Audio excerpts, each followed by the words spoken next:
سر اگر کوئی دین کے علاوہ کوئی سائنٹیفک کوئی حقیقت ہو اس کا انکار کر دے تو کیا وہ بھی تکبر ہی ہوگا؟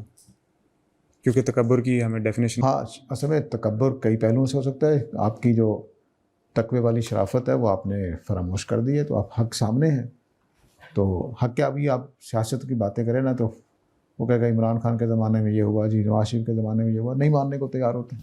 تو یہ تکبر ہے یا اپنی جو بھی ہے، تو وہ ظاہر ہے کہ ہر جگہ آ سکتا ہے. وہ صرف قرآن کے لیے نہیں. جب قرآن کہتے ہیں نا ہدی للمتقین، تو یہی سائنس بھی جملہ بولے گی کہ بھئی یہ متقین جو بات کو ماننے کو تیار ہیں انہیں کو سمجھ آئے گی سائنس. ایسا ہی ہے. تو یہ میرے اور آپ کے رویے پر منحصر ہوتا ہے. سر متقی تو پرہیزگار ہوتا ہے، ایکسیپٹ کرنے والا، چلیں اس کی کوالٹی کو. نہیں، یہ بھی پرہیزگاری ہے نا کہ سامنے آئے تو مانے اس کا. یہ بنیادی پرہیزگاری ہے کہ میں سچائیوں کو ماننے والا ہوں. جب میرا جھوٹ پکڑا جائے تو اعتراف کر لوں، جب دوسرے کی سچائی سامنے آئے تو اس کو بھی اعتراف کر. اب بچنا ہی کر لیں، میں بچنے کو اس کو اعتراض نہیں کر رہا. اگر آپ سچائیاں ماننے کو تیار نہیں ہیں تو آگے کیسے بڑھیں گے؟ اس لیے بنیادی ہے کہ اگر اللہ کا رسول ثابت ہو جائے کہ اللہ کا رسول سچا ہے اور آپ مان نہیں رہے تو باقی سارے ایمان تو گیا نا. تو اس لیے یہ بنیادی بن جاتی ہے کہ آپ سچائیوں کو تسلیم کرنے والے بنیں گے تو پھر اپنائیں گے بھی. تسلیم کرنے والے نہیں بنیں گے تو اپنائیں گے کیسے؟